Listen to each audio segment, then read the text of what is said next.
విష్ణు పురాణంలో ఉన్నటువంటి ఒక శ్లోకం. యముడు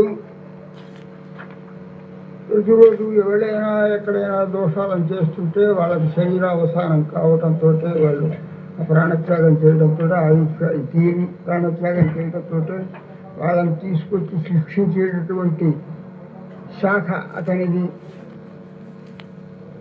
ఇవాళ ఈ ప్రాంతానికి వెళ్ళండి, వాళ్ళ ఫలాన్ని వాళ్ళకి ఆయుర్దాయం తీరిపోయింది, వాళ్ళని తీసుకురండి శిక్షించాలి అని తన భటులను ఆదేశిస్తాడు ఆయన యముడు.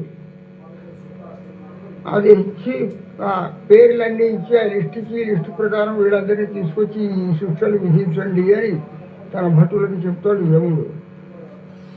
సరే అట్లాగేనని చెప్పి వీళ్ళు బయలుదేరుతారు. కొంచెం దూరం వెళ్ళటతో రండి రండి రండి పిలుస్తారట వాళ్ళని మళ్ళీ వెనక్కి.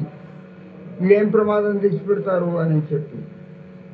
ఏమిటి అనంటే స్వపురుషం అభివీక్ష్య పాశహస్తం వదతి యమఃకిల తస్య కర్ణమూలే. రహస్యంగా అందరి దగ్గరికి తీసుకొని ఒక్కొక్కడికి చెవిలో చెప్తాడు, ఇదిగో ఎక్కడికైనా వెళ్ళండి కానీ భగవద్భక్తులు ఎటువంటి వారు ఉన్న చోటుకి మాత్రం వెళ్ళకండి సుమా, వారినేమి అనకండి పొరపాటున. నేను ఫలాని సభ్యులు ఎవరో కొందరు ఉంటారు, వాళ్ళు దుర్మార్గులు, చాలా రాక్షస ప్రవృత్తి గల వాళ్ళు, వాళ్ళకి ఆయుర్దాయం తీయండి కనుక వాళ్ళని తీసుకొచ్చి శిక్షించండి అని చెప్తే ఆ పదానికి వెళ్ళినప్పుడు మీరు పొరపాటున ఆ ఇంటికి కాక ఇంకొక ఇంటికి వెళ్తే అక్కడ ఏదో భగవన్నామ సంకీర్తన చేసుకుంటున్నటువంటి వాళ్ళు ఉంటే వాడినే పెట్టుకుని అమాంతం పాసం చుట్టేసి మళ్ళీ లాక్కొస్తే అది చాలా అపాయం. నాకు మీకు అందరికీ మన పదవులు ఊడిపోతాయి అన్నమాట. ఎవడికి ఉండేటువంటి పదవి కూడా ఊడిపోతుంది. మనం తక్కిన వాళ్ళ మీద అధికారం మనకు ఉన్నది కానీ భగవద్భక్తులైనటువంటి వారి మీద మనకు అధికారం లేదు సుమా. ప్రభురహం అన్యనృణాం, తక్కిన వాళ్ళకి నేను యజమాని, వాళ్ళని శిక్షించగలవాడిని. అంతేకాని నా వైష్ణవానాం, విష్ణుభక్తులైనటువంటి వారి మీద నాకు ఎటువంటి అధికారము లేదు. ఒకవేళ నేను ఏమైనా వారిని గురించి అపచారం నా వల్ల కానీ మీ వల్ల కానీ ఏమైనా అపరాధం జరుగుతుందనుకోండి, విష్ణుభక్తులైనటువంటి వారికి పొరపాటున ఇటువంటి స్థితి ఏమైనా కలుగుతుందనుకోండి, అప్పుడు మనకు ఆయన వలన ఆ సర్వజగత్ కారణభూతుడైనటువంటి పరమాత్మ వలన మన అధికారం తొలగిపోయే అవకాశం ఉన్నది. ఉపనిషత్తులు తైత్రీయోపనిషత్తు అని వేదాన్ని చదువుతారు చాలామంది. తైత్రీయోపనిషత్తులో ఏం చెప్పింది అనంటే భీషాస్మాద్వాతః పవతే భీషోదేతి సూర్యః భూషాస్మాదింద్రశ్చాగ్నిశ్చ మృత్యుర్ధావతి పంచమ ఇతి అని ఒక మంత్రం.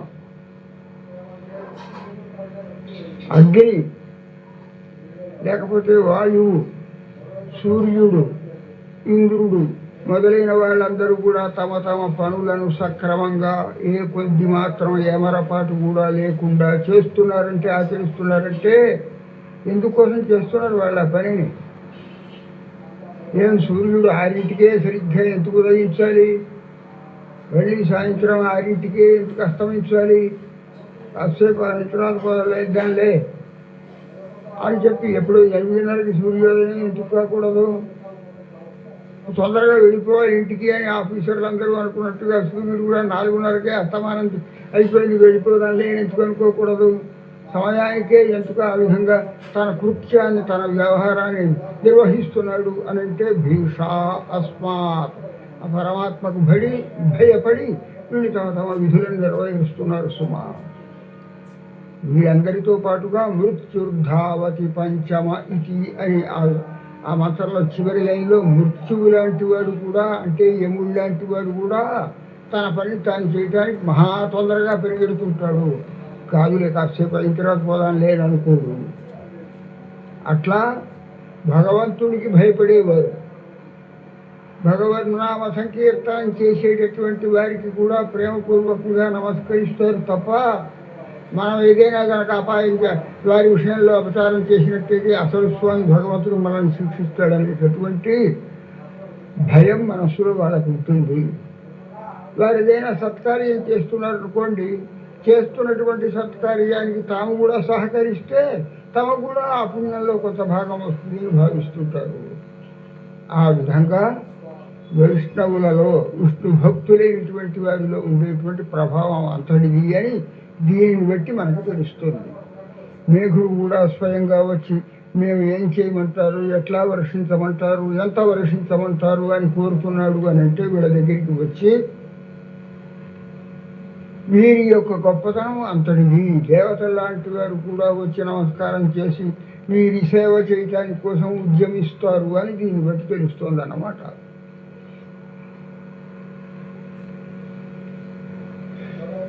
ஆழி மழை கண்ணா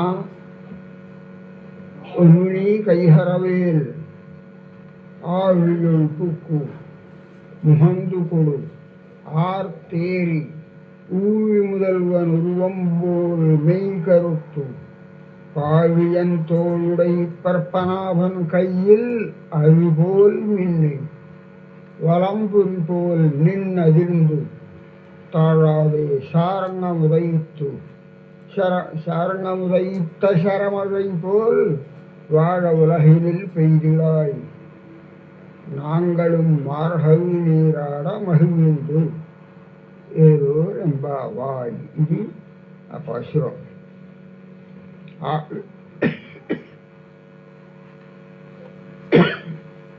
ఆవిమழை కన్నా అని పిలుస్తున్నారు మేఘుణ్ణి. కన్నా అనే పదానికి నీలమైనటువంటి ఆకారం కల ఓ మేఘుడా అనర్థం. మഴை కన్నా వర్షించేటటువంటి ఓ మేఘుడా అనర్థం. ఆవి మഴை కన్నా, ఆవి అంటే గంభీరమైన మనస్సు కల ఓ మేఘుడా. మేఘుడి గురించి కొంచెం స్తోత్రం చేస్తున్నాడు. నీకు కూడా సద్బుద్ధి కలిగింది, చాలా సంతోషం. నీవు అసలు భగవంతుడి చేత నియమించబడిన వ్యక్తివి కదా. లోకపాలకుల్లాగా అష్టదిక్పాలకుల్లాగా నీవు కూడా లోకానికంతా క్షేమాన్ని కలిగించడానికి కోసం వర్షించేటువంటి వాడివి కదా. ఆ డ్యూటీని నీకు పరమాత్మ అప్పచెప్పాడు కదా.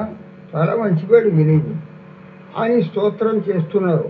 మేఘుని గురించి ప్రశంసిస్తున్నారు అన్నమాట. ఆవి మഴை కన్నా గంభీరమైనటువంటి స్వభావము కల వర్షించేటటువంటి ఓ మేఘుడా.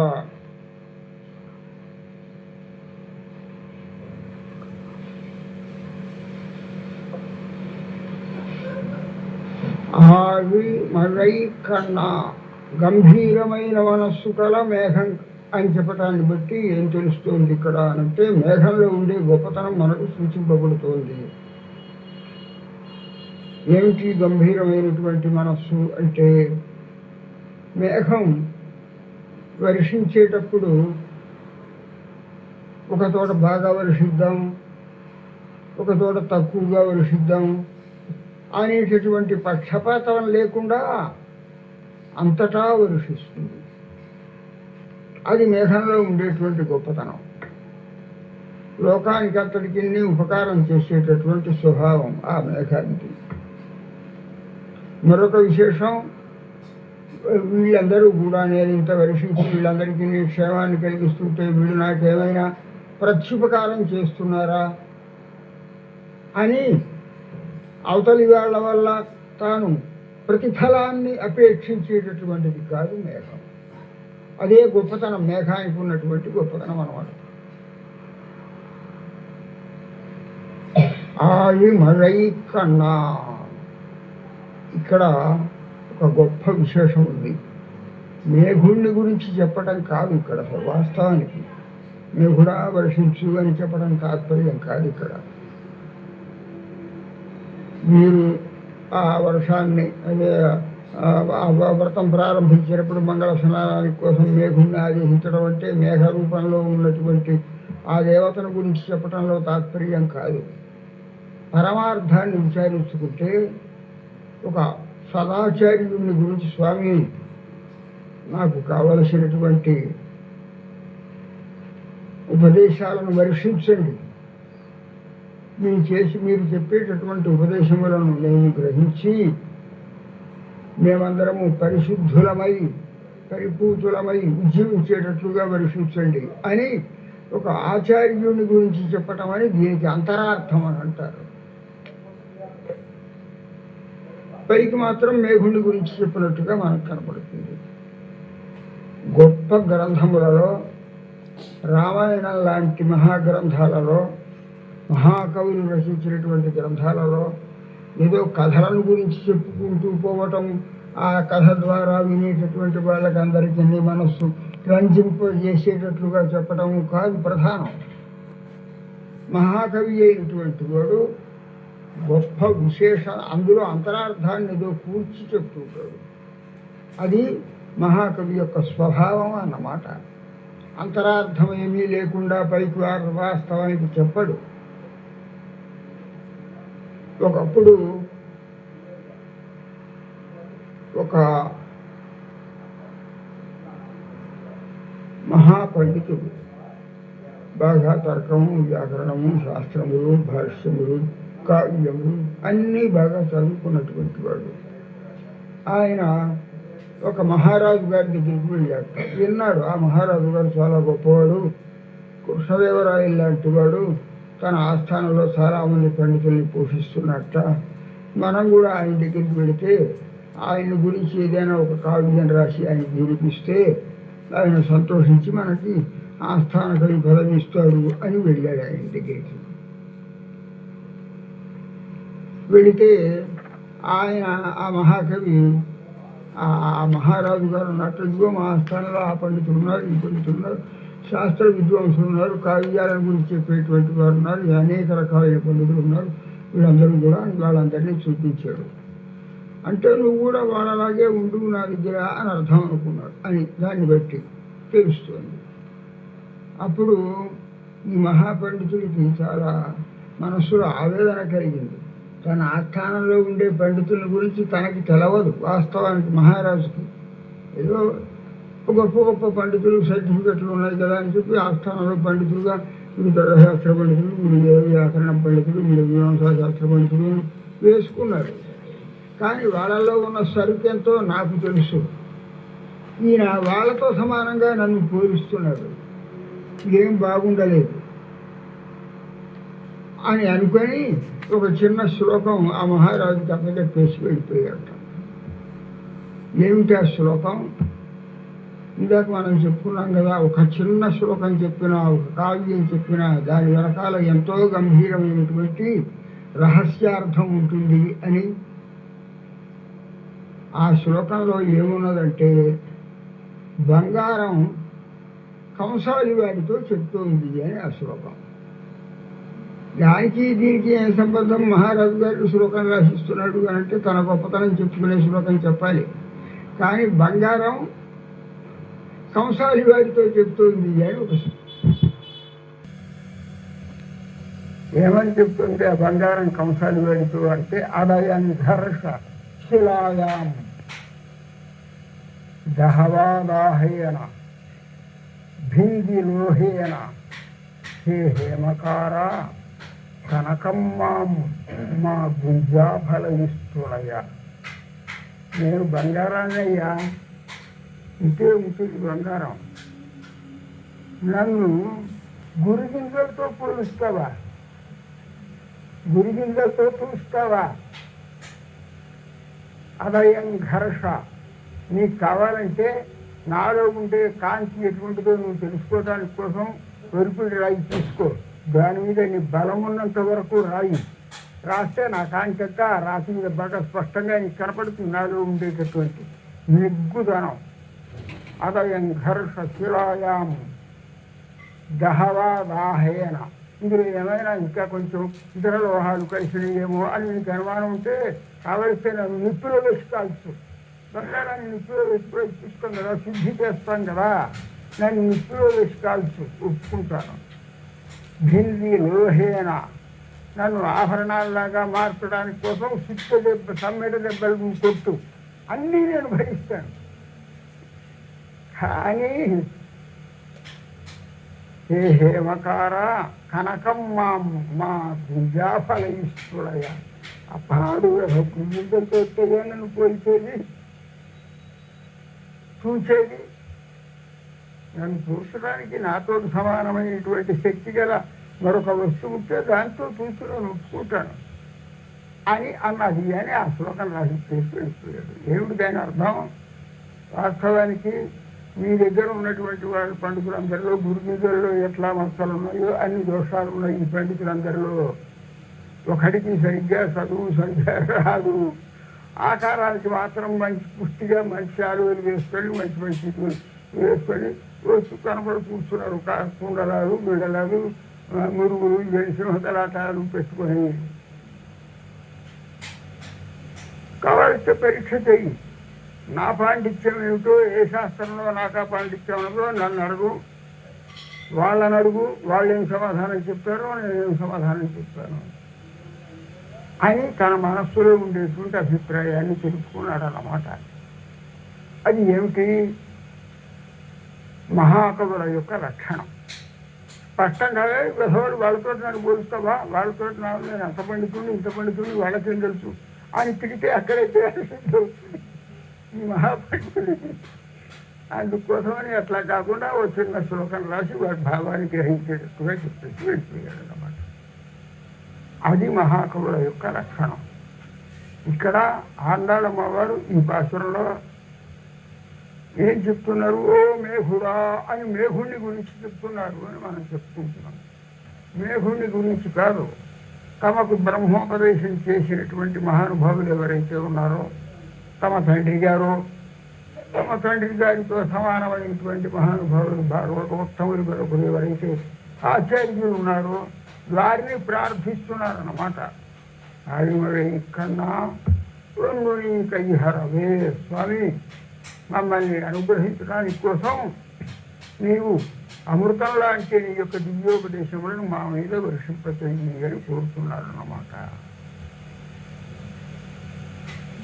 ఆచార్యులైనటువంటి వారు ఎప్పుడైనా సరే ఆచార్య లక్షణాన్ని గురించి మనం బాగుగా విచారించి చూసినట్లయితే,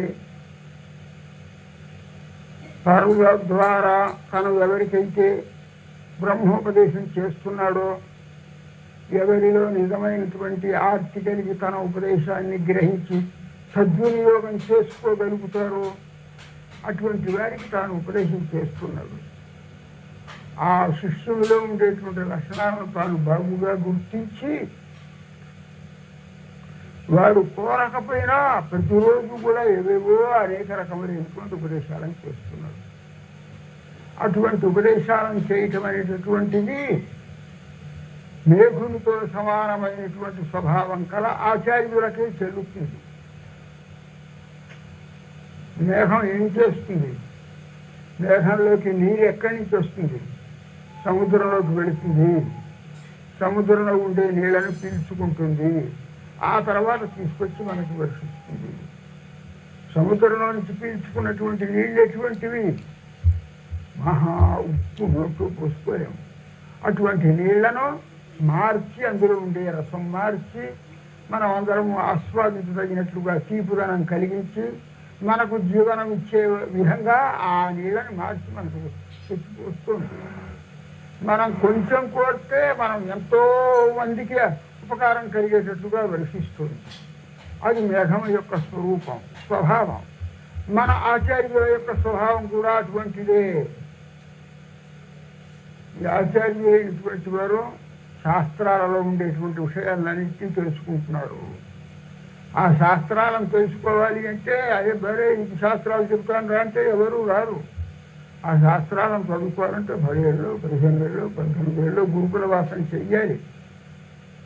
మంచి ఇంద్రియ నిగ్రహంతో వారు ఉపదేశించే విషయాలన్నింటినీ గ్రహణ ధారణ పదుహు అని చెప్పినట్టుగా చెప్పలేని విషయాన్ని గ్రహించగలగాలి. గ్రహించిన విషయాన్ని మర్చిపోకుండా ఉండేటట్లుగా దాన్ని అభ్యాసం చేసుకోవాలి, అనుష్ఠానం చేసుకోవాలి. అటువంటి లక్షణం కలిగినటువంటి కఠినమైనటువంటి శాస్త్రాలలో నిగూఢంగా ఉండే విషయాలని తాము గ్రహించి ఈ ఆచార్యులైనటువంటి వారు వచ్చి మనకు అందులో ఉండేటువంటి సారాన్ని మాత్రం ఉపదేశించి మనల్ని ఉజ్జీవింపజేస్తున్నారు. కనుక ఆచార్యులు ఇక్కడ మేఘంతో సమానమైన వారు అని తెలుస్తోంది. తన వల్ల ఎవరైతే ఉపకారాన్ని పొందుతున్నారో ఆ ప్రజలు నాకు ప్రత్యుపకారం చెయ్యాలి అని కోరిక లేకుండా మేఘం వర్షించినట్లుగా ఆచార్యులు కూడా తాము శిష్యుల ద్వారా నాకు అది ఇస్తేనే నేను కాలక్షేపం చెప్తా, ఇది ఇస్తేనే ఇంత ఇస్తేనే కాలక్షేపం చెప్తా అనేటటువంటి అపేక్షతో గనక బ్రహ్మోపదేశము ఇటువంటి తత్వోపదేశము చేసినట్లయితే అది ఆ ఆచార్యుల వారికి ఫలించదు, విన్నటువంటి వ్యక్తికి ఫలించదు. కనుక ఇక్కడ ఆయుమవై కన్నా అనే ద్వారా ఎవరిని సంబోధిస్తున్నారు అని అంటే మేఘాన్ని సంబోధిస్తున్నట్టుగా మనకు కనపడుతోంది. మనమందరము కూడా ఆ అండాళమ్మవారి వలె వారి తండ్రి అయినటువంటి విష్ణుపుత్ర వద్దకు వెళ్ళి స్వామి మీ అండాళమ్మవారి వలె మమ్మల్ని కూడా మీ దాసులనుగా స్వీకరించి వారికి ఉపదేశించి తత్వోపదేశం చేసి ఉజ్జీవింపజేసినట్లుగా మమ్మల్ని కూడా ఉజ్జీవింపజేయండి అని ప్రార్థిస్తున్నారన్నమాట. ఈ అంతరార్థం. ఒన్ను నీ కైహరవేల్, ఓ మేఘమా ఒన్ను నీ కైహరవేల్, నీవు ఎప్పుడు కూడా కైహరవేల్ చేతిని వెనక్కి తీసుకోకు, అంటే పరిపూర్ణంగా వర్షించు, తారతమ్యాన్ని చూడకు, చాలు అన్నంత వరకు వర్షించు. ఇంకా ఏమైనా లోటు వస్తుందేమో ఇంకా వర్షిద్దామని చెప్పి వర్షించు, కానీ నువ్వు అక్కడ ఇంత వర్షిద్దాం ఇంత చాలే అని నీవు భావించకు. దాన్ని ఏమంటారు? దాతలో ఉండేటటువంటి సంకుచిత భావం అంటారు. కోరుకున్నటువంటి వ్యక్తి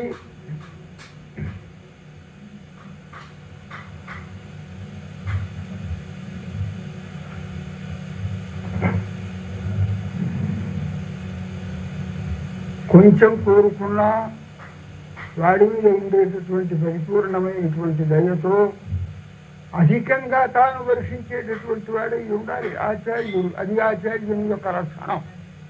కనుక నీ కైహరవేల్, కైహరవేల్ అంటే నీవు సంకోచపడకు, సంపూర్ణంగా వర్షించు. ఎట్లా వర్షించాలి అనంటే ఆవి ఉళ్ళుపుక్కు, సముద్రంలో పోయి చేరు. ఉళ్ళుపుక్కు సముద్ర భాగంలో బాగా లోపలికి వెళ్ళి ప్రవేశించు. ఇంకని ఒడ్డునే నిలబడి ఏదో కాస్త నీళ్ళు తీసుకొచ్చి మా మీద చల్లకు. మొహంకు కొడు, బావుగా అందులో మునిగి ఆర్తు ఏరి అక్కడి నుంచి ఇక పైకిరా. ఆర్తు బ్రహ్మాండంగా గర్జించుకుంటూరా ఆకాశ మార్గానికి చేరు. ఊరి ముదల్వనురువంబోల్ మెయ్యి కరువు, అదిగో మేఘం వస్తుంది అని చూసేటటువంటి వాళ్ళకి నేత్రానందం కలిగేటట్లుగా ఆ విష్ణువు యొక్క ఆకారాన్ని నీవు కూడా ధరించు. ఆయన యొక్క శరీరం ఎట్లా ఉంటుంది? నీలమేఘ ఛాయ కలవాడు కదా.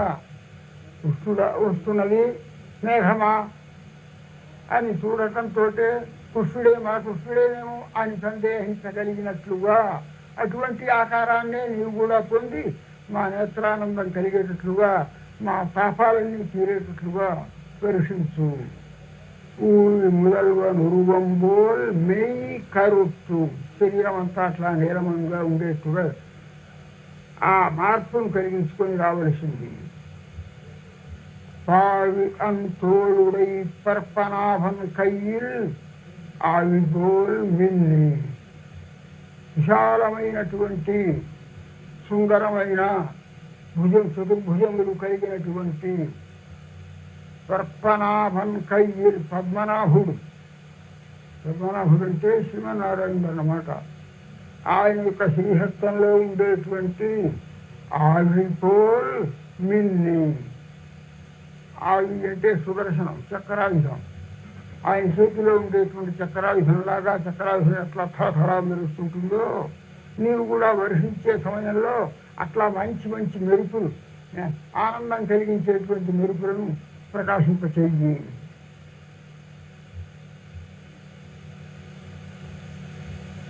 ஆழ்பாவியன் தோளுடை பற்பனாபன் கையில் அவிபோல் மின்னி వలంపురి పోల్ నిన్ అదిరిందు. ఆయన యొక్క ఎడం చేతిలో ఉండేటటువంటి శంఖం వలె గంభీరంగా గర్జించు. తాళాది సారంగముడై శరమై పోల్. ఆయన హస్తంలో ఇంకొక ఆయుధం కూడా ఉంటుంది. ఏమిటి ఆయుధం? ధనుస్సు. సారంగం అనేటటువంటి ధనుస్సు. ఆ ధనుస్సు ఎట్లాగైతే గడివాన కురిసి తాపాన్నంతా శమింపచేస్తుందో అట్లాగే నీవు కూడా బ్రహ్మాండంగా వర్షించి రామచంద్రస్వామి యొక్క ధనుస్సు నుండి బాణములు వర్షింపబడి ఎట్లాగైతే తాపాన్నంతా మహర్షుల యొక్క తాపాన్నంతా శాంతింపచేసినవో, వాళ్ళ దుఃఖాలన్నింటినీ తొలగించినవో, అట్లాగే ఆ సారంగ ధనుస్సు వలె నీవు కూడా వర్షించాలి. నీ వర్షధారలు బాణధారల్లాగా ఉండాలన్నమాట. సారంగములు ఇత్త శరమపోల్.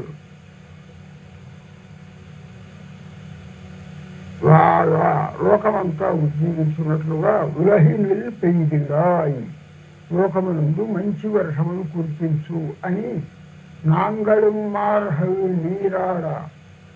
మేమందరము కూడా ఈ మార్హడి మాసంలో నీరాడ స్నానం చేయటం 4 రోజులకి సరిపోయేటట్లుగా వర్షించు. మళ్ళీ 4 రోజుల్లో ఉన్న నీళ్ళన్నీ అయిపోయినాయే, ప్రవహించుకుపోయినాయే, లేకపోతే అడుగంటిపోయినాయే లేడు, మళ్ళీ ఎట్లాగా వర్షం వస్తుందో రాదా అని మేము కాకుండా 4 రోజులకు సరిపోయేటట్లుగా పూర్తిగా వర్షించు. మహిళలు బాబా ఈ సంతోషంగా ఈ వర్షాన్ని చూసి మనకు పుష్కలంగా ఇక పంటలు పాడి మన వ్రతములు ప్రశాంతంగా జరుగుతుంది అని మేము భావించదగినట్లుగా అటువంటి శుభ సూచనగా నీవు వర్షించవలసింది అని ఈ శాస్త్రంలో మనకు బోధిస్తున్నారు అన్నమాట.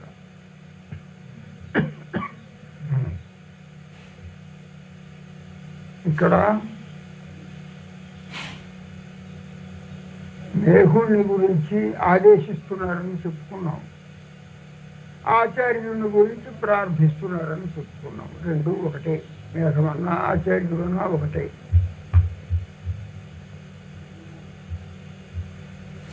మేఘం యొక్క స్వభావం కొంచెం అడిగితే పుష్కలంగా ఇచ్చేటువంటి స్వభావము అని చెప్పుకున్నాం.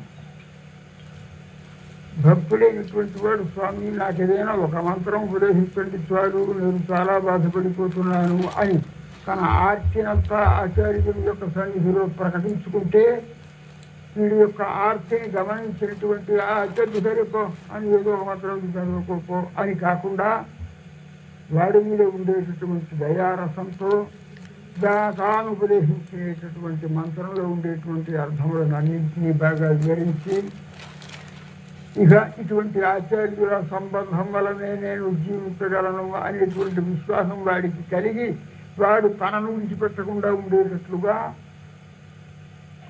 వాడికి ఉపదేశిస్తాడు ఆచార్యుడు అని మనకి దీన్ని బట్టి తెలుస్తుంది అన్నమాట.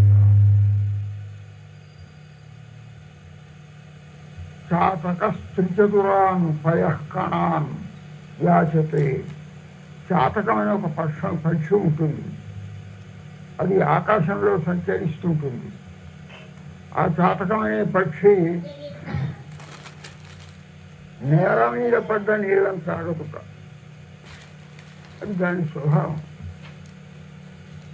మళ్ళీ వర్షం వచ్చేంత వరకు, వర్షాకాలంలో వర్షం వచ్చేంత వరకు ఆ పడుతున్నటువంటి నీళ్ళని అక్కడే నోరు తెరుచుకొని త్రాగుతుంది తప్ప నేల మీద పడినటువంటి నీళ్ళని తాగదుట. సర్వం సహా పతితమంబు నాతకానాం అని అంటారు. చాతక పక్షి ఎప్పుడు కూడా భూమి మీద పడిన నీళ్ళని త్రాగదు. మేఘుడు కోసం ఎదురు చూస్తుంటుంది, ఎప్పుడు మేఘుడు వస్తాడా, ఎప్పుడు ఆ నీళ్ళని త్రాగుతామా అని ఎదురు చూస్తుంటుంది. అంటే మేఘుడినే నమ్ముకున్నది చాతక పక్షి అని అర్థం. మన ఆచార్యులు కూడా అటువంటి వారే.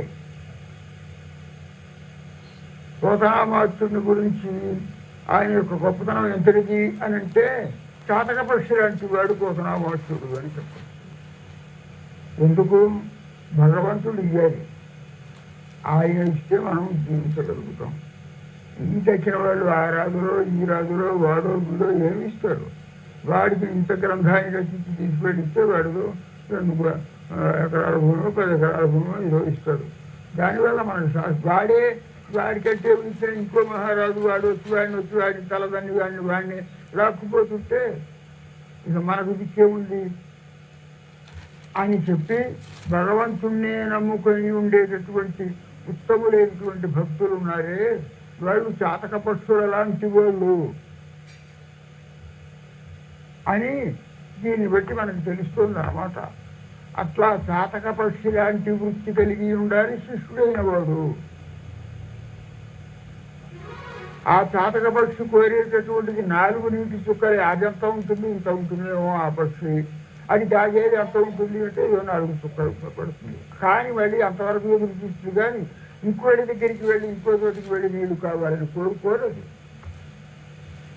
కడుపు మారుతున్నా సరే భగవంతుడిని తప్ప ఇతరులను ఆశ్రయించినటువంటి మహాభక్తులు పోతనామాస్తులు లాంటి వాళ్ళు ఉన్నారే, వాళ్ళు ఉత్తములైనటువంటి భక్తులు అని అర్థం అన్నమాట. అటువంటి వాడై ఉండాలి ఆచార్యుడు కూడా. ఆచార్యుని వలన అటువంటి సదుపదేశాన్ని పొందాలి అని అపేక్షించేటువంటి వాడై ఉండాలి ఆ శిష్యుడైనటువంటి వ్యక్తి కూడా అని దీనిని బట్టి మనకు తెలుస్తుంది. ఒకరోజు శిష్యుని ఆచార్యుని వద్ద మంచి ఉపదేశమును పొందినటువంటి శిష్యుడు ఇక చాలే అని చెప్పి మళ్ళీ ఇటు పక్కకి రాకుండా వెళ్ళిపోడు.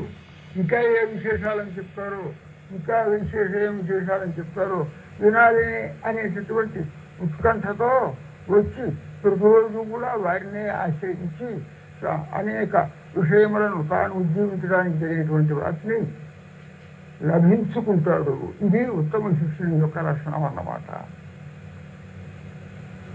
ఆది కన్నా నీ కైహరవేల్ ఉంగు నీ కైహరవేల్, నీవు ఏ కొంచెం కూడా చేతిని వెనక్కి తీయకు అంటే నీవు చేసేటటువంటి వర్షాన్ని తగ్గించుకోకు అని అర్థం.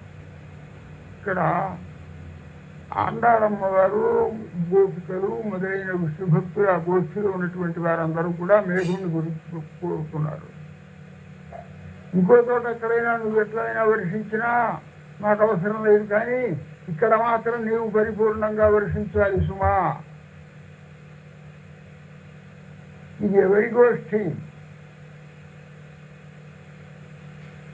గోపికల భగవద్భక్తురాండ్ర యొక్క గోష్ఠి. ఈ గోష్ఠిలో మాత్రం నీ మనస్సులో ఉండేటటువంటి కుషాండు అంటారు, లోభం. ఆ లోభ గుణాన్ని చూపించకు, పరిపూర్ణంగా వర్షించాల్సిందే. రాముడి యొక్క గోష్ఠికి సీతామ్మవారి యొక్క గోష్ఠికి చాలా తేడా ఉన్నదిట. మాది సీతామ్మవారి గోష్ఠి, గోదామ్మవారి గోష్ఠి.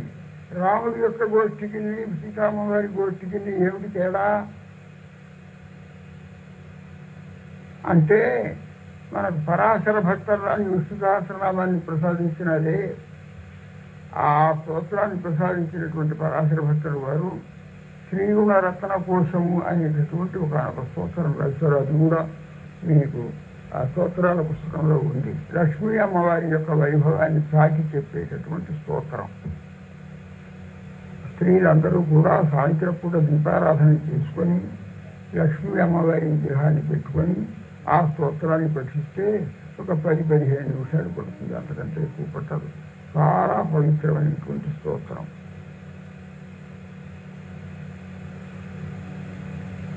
మాతర్మైథిలి రాక్షసీస్త్వై తథైవార్ద్రాపరాధాస్త్వయా రక్షంత్య పవనాత్మజాత్ లఘుతరా రామస్య గోష్ఠీ కృత. రాముడి యొక్క గోష్ఠి. రాముడిని కొందరు ఆశ్రయించారు, రాముడు కొందరికి అభయాన్ని ఇచ్చాడు.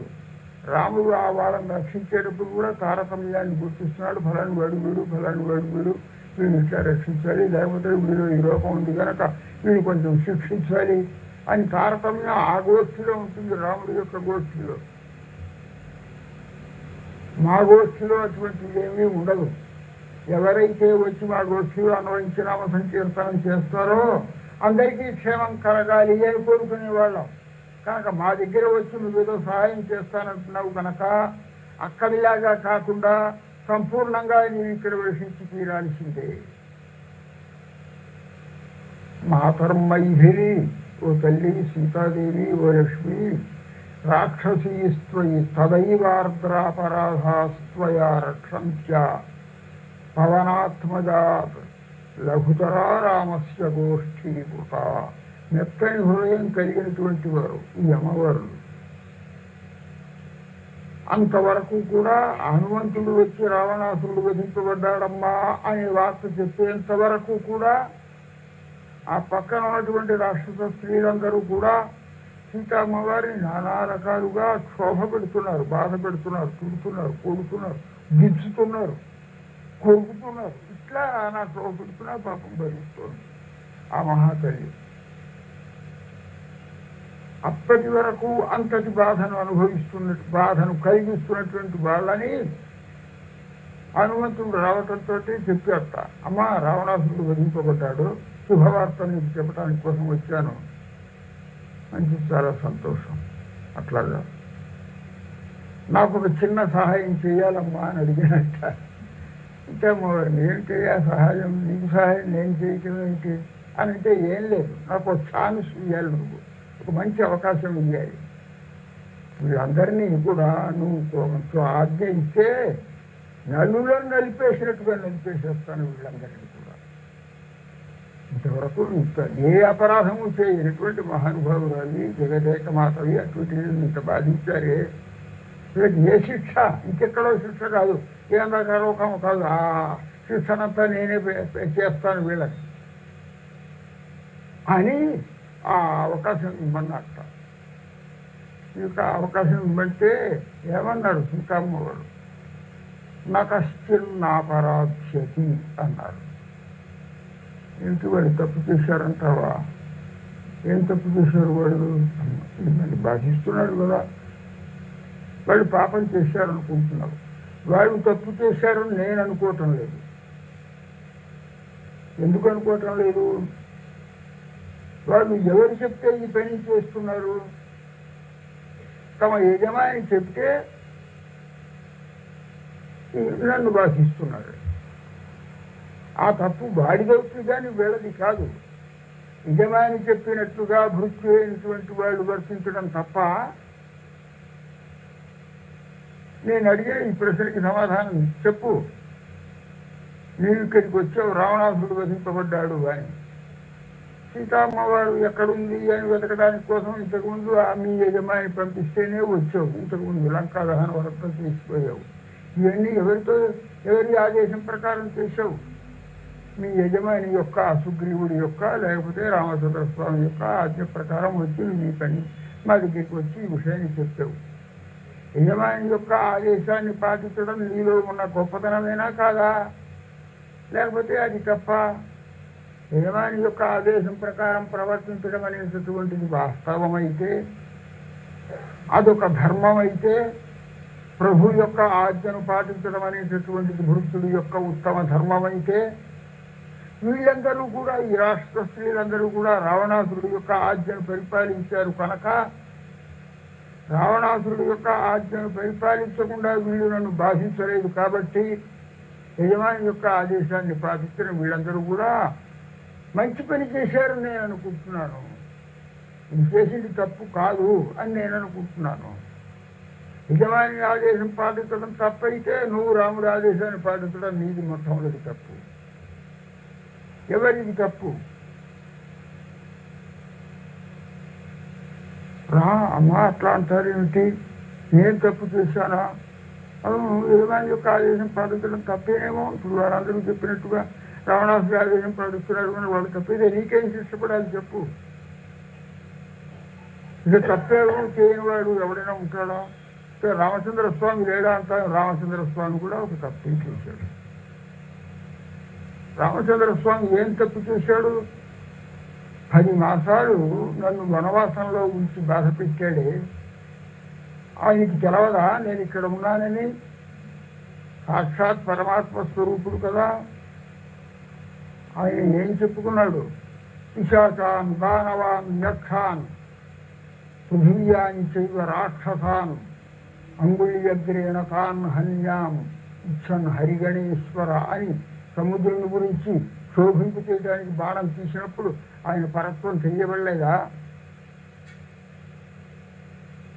పిశాచాలు కానీ రాక్షసులు కానీ దేవతలు కానీ ఎవళ్ళంటూ వచ్చినా సరే వాళ్ళని ఒక కాలి గోరుతో నశింపజేయగలిగినటువంటి వాడిని నేను అని తన శక్తి అంత గొప్పగా చెప్పుకున్నాడే. అటువంటి వాడు 10 మాసాలు సీతామ్మ వాడు అడవిలో ఉంటే పాపం నా విషయంలో పట్టించుకోలేకపోయాడే. ఆయన అది ఆయన చేసిన తప్పు కాదా? నేను తప్పు చేశాను. నేనేం తప్పు చేశాను? రామచంద్ర స్వామి నువ్వు వనవాసానికి రావద్దు, భయంకరమైన ప్రదేశం అది, భయంకరమైన జంతువులు ఉంటవి, హాయిగా అంతఃపురంలో ఉండి రక్షగా క్షేమంగా ఉండవలసిన దాన్ని కనుక నేను వచ్చేంతవరకు ఇక్కడే ఉండు అని ఎన్నిసార్లు చెప్పినా వెంటబడి నేను ఆయన చెప్పిన మాట వినకుండా వచ్చానే. అది నేను చేసిన తప్పు. కనుక లోకంలో తప్పు చేయకుండా ఉన్నవాడంటూ ఎవడూ లేడు. నువ్వు తప్పు చేసిన వాడివే, రాముడు తప్పు చేశాడు, నేను తప్పు చేశాడు, మీరందరూ తప్పు చేశారు. కనుక ఇక మనం ఎవరిని రక్షించాలి? లోకంలో రక్షించాలి అంటే తప్పు చేయకుండా ఉన్నటువంటి వాడిని మేము రక్షిస్తాము అని కనుక నియమం పెట్టుకుంటే మనకు రక్షించడానికి మనిషి అంటూ ఎవడూ దొరకడు. అందువల్ల కొంచెం విచారించి నిజంగా ఆ రావణాసురుడే ఆమెకి సేవ చేయండి మీరందరూ కూడా అని చెప్తే సేవ చేసేవాళ్ళే కదా. కనుక వాళ్ళలో తప్పెక్కడుందయ్యా అని చెప్పి హనుమంతుడితో పోరాడి వాళ్ళని కాపాడింది ఆ మహాతల్లి. రాక్షస స్త్రీలు లేకపోతే కొంచెం ఆమె కనుక అనుమతించినట్లయితే చీమలని దోమలని నలులని నలిపేసినట్టుగా రాక్షస స్త్రీలందరినీ ఒక నిమిషంలో నాశనం చేసేవాడే హనుమంతుడు. రాక్షసీస్త్వయి తదైవ అర్ద్రాపరాధాస్త్వయా రక్షంత్యా పవనాత్మజాత్ లఘుతరా రామస్య గోష్ఠీ కృత. హనుమంతుడి యొక్క బారి నుండి ఆయన ఏమీ చేయకుండా ఉండేటట్లుగా వాళ్ళనందరినీ రక్షించింది ఈ మహాతల్లి. తనను అంతవరకు ఆ పూర్వక్షణం వరకు కూడా తనను బాధిస్తున్నటువంటి వాళ్ళని. ఇది ఆ అమ్మవారిలో ఉండేటటువంటి అత్యుత్తమమైనటువంటి దయాస్వభావం. ఇదిగో మా గోష్ఠి అంతా ఇస్తే ఎన్ని అపరాధాలను చేసినటువంటి వారినైనా పిల్లవాడు తాను ఏదైనా తప్పు చేసినా ఆ పిల్లవాడిని కూడా క్షమించి వాడిలో ఉండేటువంటి దోషాలను గుర్తించక ఓర్పుతో వాడికి మళ్ళీ పేయాలిచ్చి ముద్దిచ్చి వాడిని లాలిచ్చి వాడిని దుఃఖించకుండా ఎంతో బాధపడుతుంది కదా తల్లి. అదేవిధంగా మాత జగన్మాత అయినటువంటి ఈ తల్లి కూడా హనుమంతుని బారి నుండి అందరినీ రక్షించింది. కనుక ఈ గోష్ఠికి సాటి ఎవరూ రారు. కాకం కంచ విభీషణం శరణమిత్యుక్తి క్షమౌ రక్షత. ఇంత మాత్రం మా రామచంద్రస్వామి కూడా అందరినీ రక్షించాడండి అని అనుకుంటున్నావేమో. కాకాసుడిని రక్షించాడా? వాడు అపరాధం చేసిన వాడి మీద బాణప్రయోగం చేశాడే. విభీషణుని రక్షించాడు. ఎట్లా రక్షించాడు? శరణమిత్యుక్తి క్షమౌ రక్షత. వచ్చి రామా రక్షించు అని కాళ్ళ మీద పడితే రక్షించాడు. ఈ రాష్ట్ర స్త్రీలందరూ వచ్చి కాళ్ళ మీద పడ్డారా సీతమ్మ వారికి? హనుమంతుడిని చూడటంతో వణికిపోతున్నారు. భయపడకండి, భవేయం శరణం హి వహ, మీకు నేను రక్షకురాలు ఉన్నాను, మిమ్మల్ని కాపాడుతాను, హనుమంతుడికి ఏమి చేయకుండా అని వాళ్ళందరికీ అభయం ఇచ్చి రక్షింపజేసింది ఆ మహాతల్లి. శరణాగతి చేసినటువంటి వారిని నేను రక్షిస్తానులే అని అన్నాడు. ఎప్పుడు వాడు శరణాగతి చేసిన తర్వాత స్వామి నీవే రక్షకుడివి, ఇక శ్రీలోకాన్ సంపరిక్రమ్య తమేవ శరణం గతః అని చెప్పినట్టుగా ఈయన బ్రహ్మాస్త్రం ప్రయోగిస్తే ఆ కాకాసుడు ఎవడు రక్షిస్తాడా, ఇంద్రుడు రక్షిస్తాడా, ఇంకోటి రక్షిస్తాడా, బ్రహ్మ రక్షిస్తాడా అని అందరి దగ్గరికి వెళితే ఎవరి దగ్గరికి వెళ్ళి రక్షించమని కోరదామనుకున్నా వీడు వస్తున్నాడని చెప్పి తలుపులు వేసుకున్న వాళ్ళే అందరూ కూడా. ఈ పాపిష్ఠుడిని రక్షిస్తే, మనం అభయం ఇస్తే ఆ రామచంద్ర స్వామి యొక్క పరాక్రమానికి మనం గురి కావలసి వస్తుంది, ఆయన యొక్క క్రోధానికి మనం గురి కావలసి వస్తుంది అని చెప్పి వీడిని చీకొట్టినటువంటి వాళ్ళే అందరూ కూడా. అటువంటి కాకాసురుడు వచ్చి కాళ్ళ మీద పడ్డా ఆయన రక్షించలేదు. ఎవరు రక్షించారు? ఈ మహాతల్లి రక్షించింది. సీతమ్మ వారి పోయిందండి పరాశుడు చివరికి వచ్చి కాళ్ళ మీద పడ్డాడు కదా, రక్షించండి అన్నది. ఆ కాకాసురుడు దిమ్మ తిరిగి తిరిగి తిరిగి తిరిగి ప్రాణాల మీద ఉండే చీటితో స్వామిని నీవే గట్టి వచ్చి పడ్డప్పుడు ఎట్లా పడ్డాట? రాముడి పక్కకేమో కాళ్ళు జాతి అట్ట, సీతమ్మ వారి పాదాల మీద తలకాయ పెట్టి పడి రక్షించటమ్మా అన్న.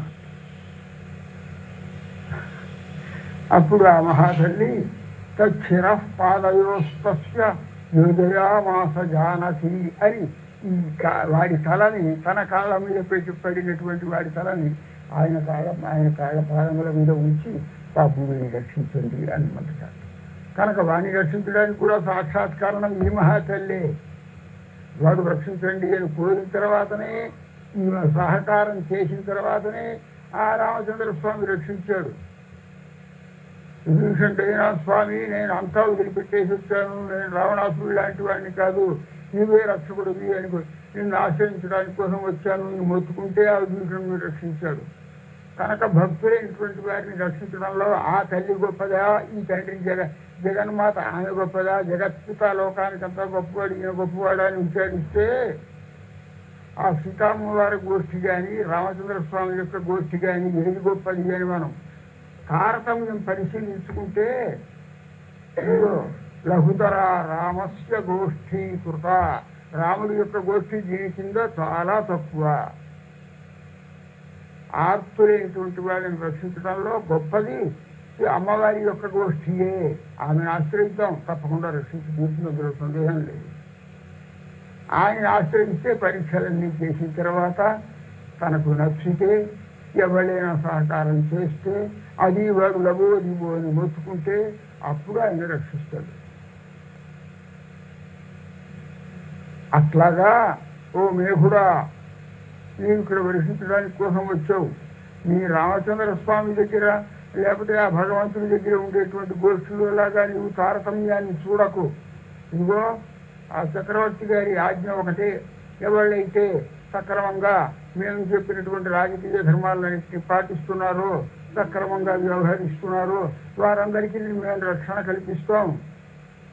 అట్లా కాకుండా వ్యతిరేకంగా వర్తించినటువంటి మా ఆజ్ఞను ధిక్కరించిన వారు ఎవరైనా ఉంటే వాళ్ళకి తగినటువంటి శిక్ష విధిస్తాం అని ఒక పక్క రక్షణము, మరొక పక్క ఒక ఖడ్గాన్ని ఎత్తి చూపించడం కూడా కనపడుతుంది.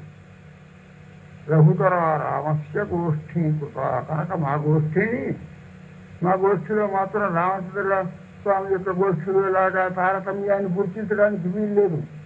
అందరూ కూడా క్షేమంగా ఉండేటట్లుగా నీవు రక్షించు అని కోరుతున్నారు. ఒండ్రు నీ కైహరవేల్, ఒండ్రు ఏ కొంచెం కూడా నీవు కైహరవేల్, నీ చేతిని వెనక్కి తీసుకోకూడదు, పుష్కళంగా వర్షించు. ஆழியுள் புக்கு முகந்துகொடு ஆர்த்து ஏரி ஊழ் முதல்வன் உருவம் போல் மெய்கருத்து. ఆవిల్ పుక్కు సంపూర్ణమైనటువంటి సముద్రంలో జలంతో నిండి ఉండేటువంటి సముద్రంలో వెళ్ళి ప్రవేశించు. మొట్టమొదట ముహంగు కొడు, అందులో ఉండేటువంటి జలాన్నంతా కూడా బాగా పీల్చుకో, అప్పుడు మా దగ్గరికి రావాలి. ఈ పాసురంలో విచిత్రం ఏమిటంటే మీరందరికీ ప్రాప్యమైనటువంటి వాడు భగవంతుడు కనుక ఆయన యొక్క దివ్య రూపమునే ఎప్పుడు మీరు దర్శిస్తుండేటటువంటి స్వభావం కలవారు కాబట్టి భగవంతుడి యొక్క దివ్య రూపం ఎట్లా ఉంటుందో ఆ రూపం నీలో మాకు కనపడాలి అని కోరుతున్నారు అన్నమాట. ఊరి முதல்வன் உருவம் போல் மெய் கருத்து. ఊరి முதல்வன் దీని ఏమంటారు, కల్పం, ఒక యొక్క మహాకల్పం మళ్ళీ ప్రారంభమైంది, పునఃసృష్టి ప్రారంభమైంది. అట్లా ఆ సమయంలో పరమాత్మ ఎట్లాగైతే మహా సంతోషంతో ప్రళయం అయిపోయిన తర్వాత మళ్ళీ పునఃసృష్టిని ప్రారంభించినప్పుడు లోకాన్నంతా కూడా అనుగ్రహించడానికి కోసం ఏ విధంగా అయితే ప్రవర్తిస్తాడో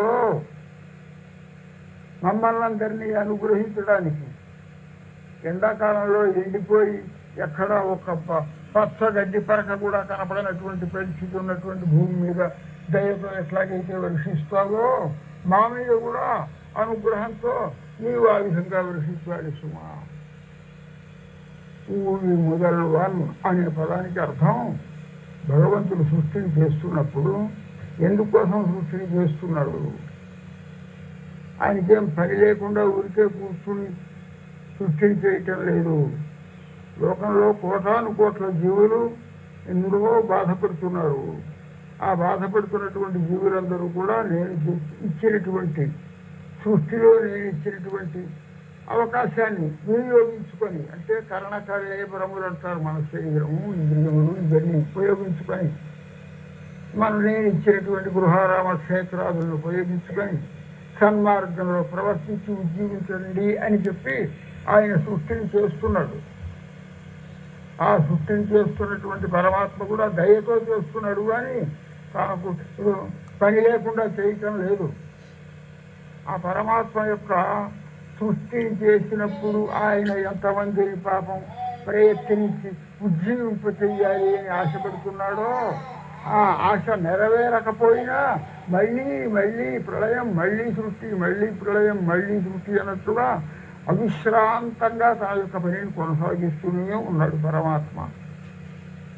ఊవి మొదలువన్ అంటే సృష్టి ఆరంభమునందు పరమాత్మ వలే అని అక్కడ ఉదాహరణ ఉపమానం అన్నమాట. సృష్టి ఆరంభంలో ప్రతిసారి సృష్టి యొక్క ఆరంభంలో పరమాత్మ లోకాన్నంతా ఉజ్జింపు చేయడానికి కోసం ఎంతో శ్రమ పడుతున్నాడు అని దీన్ని బట్టి మనకు తెలుస్తుంది.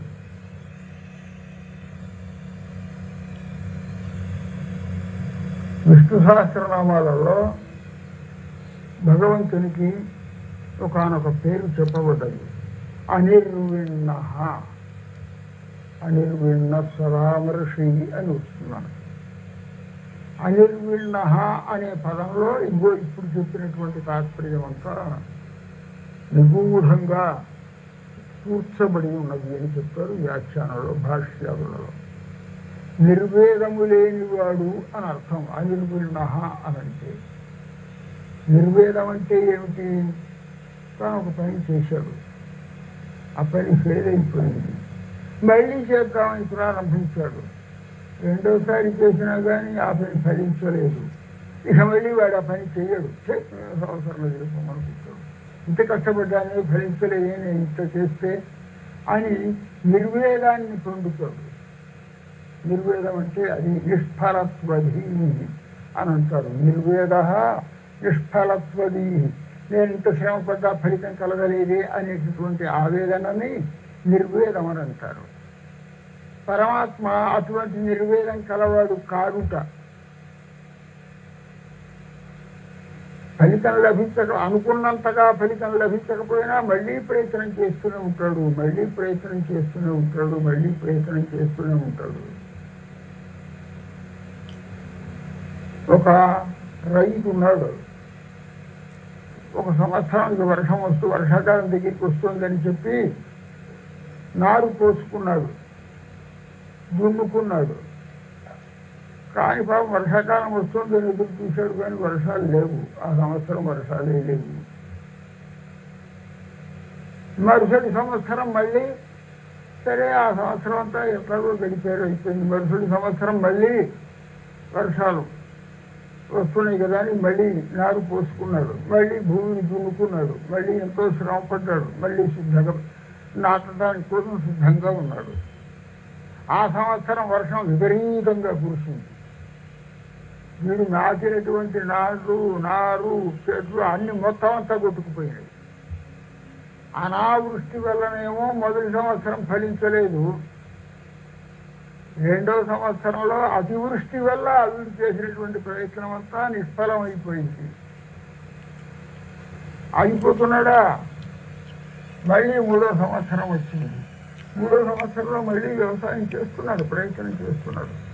ఆ సంవత్సరం వర్షాలు బాగానే పడ్డాయి, కానీ పురుగులు పెట్టినే ఆ చేనంతా కూడా భరించకుండా నాశనం అయిపోయింది. పురుగు పెట్టి ఇట్లా ఎన్నిసార్లు ఎన్ని బాధలు కలుగుతున్నా రైతు అనేటటువంటి వాడు తన వ్యవసాయాన్ని, కృషిని ఎట్లాగైతే మానకుండా కొనసాగిస్తుంటాడో, వ్యవసాయం నాకు వద్దని చెప్పి వ్యవసాయం వదిలేసి ఇంకో పనిలోకి పోడో, పరమాత్మ కూడా అటువంటి వాడే అని అనిర్విణః అనే పదాన్ని బట్టి మనకి తెలుస్తుంది. నిర్వేదము లేనివాడు ఎప్పుడూ నిష్ఫలమైపోయింది కదా అని అనుకోకుండా పునః ఈసారి సృష్టిని చేశాం. ఈసారి చేసినటువంటి సృష్టి వల్ల ఈ జీవరాశిలో ఎంతమంది మనల్ని తెలుసుకొని, భగవంతుడిని తెలుసుకొని ధర్మాన్ని ఆచరించి ఉజ్జీవించగలిగారు అని ఆయన లెక్క వేసుకుంటుంటాడు. కొంతమంది వచ్చారులే. కోటాను జీవరాశులలో ఏ 10 మందో 15 మందో కుహుడు లాంటి వాడో, శబరి లాంటి వాడో, విష్ణువు లాంటి వాడో, ప్రహ్లాదు లాంటి వాడో, ధ్రువు లాంటి వాడో కొందరు వస్తే వచ్చే కొంచెమైనా ఫలితం కలిగింది కదా, మళ్ళీ ఈసారి ప్రయత్నం చేస్తే ఇంకా బాగా ఫలితం కలుగుతుంది అని తన కృషిని మానకుండా వ్యవహరించేటటువంటి దయాస్వభావం కలవాడు, జీవులను ఉద్ధరించడంలో అంతటి పట్టుదల కలవాడు అని తెలుపుతోంది మనకి అనిర్విణః అనేటటువంటి నామం. ఊవి ముదల్వన్ అనేటటువంటి నామానికి తాత్పర్యం అది. ఊవి ముదల్వన్ ఆది కారణభూతుడు. మళ్ళీ కల్పం ప్రారంభించడంతో, ఆదివరాహ కల్పమో ఏదో కల్పం ప్రారంభం కావడంతో, మళ్ళీ యుగం ప్రారంభం కావడంతో మళ్ళీ సృష్టిని ప్రారంభిస్తున్నటువంటి వాడు. లోకోద్ధరణ కోసం ఈ పని చేస్తున్నాడు, కానీ తన కోసం కాదు. తాను ఎక్కడో శ్రీవైకుంఠంలో హాయిగా క్షేమంగా ఉండగలడు. ఆ శ్రీవైకుంఠంలో ఈ కరువులో, కాటకాలు, ఈ దృష్టిలో, ఈ బాధలు, ఈ విపర్యాసాలు, మార్పులు ఇవన్నీ ఏమీ ఉండవు కదా. క్షేమంగా తాను ఉండొచ్చు కదా. అది కాదు ఆయన యొక్క మనస్సులో ఉన్నటువంటి వాస్తవమైనటువంటి అభిప్రాయం. తాను క్షేమంగా ఉండగా తన వాళ్ళు కొందరు, తాను అనుగ్రహించదగినటువంటి జీవులు కొందరు ఈ లీలావిభూతిలో పడి నానా దుఃఖములను అనుభవిస్తుంటే వాళ్ళకు కావలసినటువంటి ఉపకరణములన్నింటినీ కలిగించి సహాయం చేసి, కావలసినటువంటి ఉత్తమ ఆచార్యులనిచ్చి, ప్రబోధించడానికి కావలసినటువంటి శాస్త్రములనిచ్చి ఈ విధంగా ఆచరించండి అని ఎంతో బాధపడుతున్నా వినకుండా చెడిపోయేటటువంటి దుర్మార్గులైనటువంటి వాళ్ళు కొందరు కొడుకులు ఉన్నా, ఒకళ్ళు ఇద్దరు కొంచెం మంచిగా బాగా వృద్ధికి వస్తున్నారు. వంశానికి పేరు నిలిపేటటువంటి కుమారులు కూడా కొందరు ఉంటున్నారు, మనం చూస్తున్నాం కదా. అట్లా తృప్తి పెడుతుండేటటువంటి తండ్రిలాగా పరమాత్మ కూడా ఊరి ముదల్వన్ ఉరువం పోల్ లోకాన్ని సూచించడానికి కోసం ప్రయత్నిస్తుంటాడు అని దీన్ని బట్టి మనకు తెలుస్తుందన్నమాట. మెయ్యి కరుత్తు అంటే నల్లని ఆ మేఘములు. ఆయన యొక్క శరీరం ఎట్లా నీలంగా ఉందో అట్లాగే నీలమైనటువంటి శరీరం కలిగి ఉండాలి. అందాళమ్మవారు మనకు తిరుప్పావై ప్రబంధం కాక నాట్యారు తిరుమలి అని మరొక ప్రబంధం కూడా రచించినారు అని మనం చెప్పుకున్నాం మొదటి రోజు. అందులో మదయానై పోలే వింద మామిహిల్హాళ్ వేంగడత్తై పొలియాహ వాయుహాళ్ అని మేఘాలను గురించి చెప్తున్నాడు. ఇక్కడ మేఘాన్ని గురించి ఆదేశించినట్టే వెంకటాచలం తిరుపతి కొండ పక్కకి చూశారట అమ్మవారు. తిరుపతి కొండ మీద వారి ఉన్నాయి మేఘాలు. తెల్లవారుజామున ప్రొద్దున కొంచెం సూర్యోదయం అవుతుంది, కొండ నిండా మంచి మబ్బులు గాలి ఉన్నాయి. ఆ ఒక్కొక్క మేఘాన్ని చూడటంతో ఈమెకి అద్భుతమైనటువంటి రచన ప్రారంభమైంది.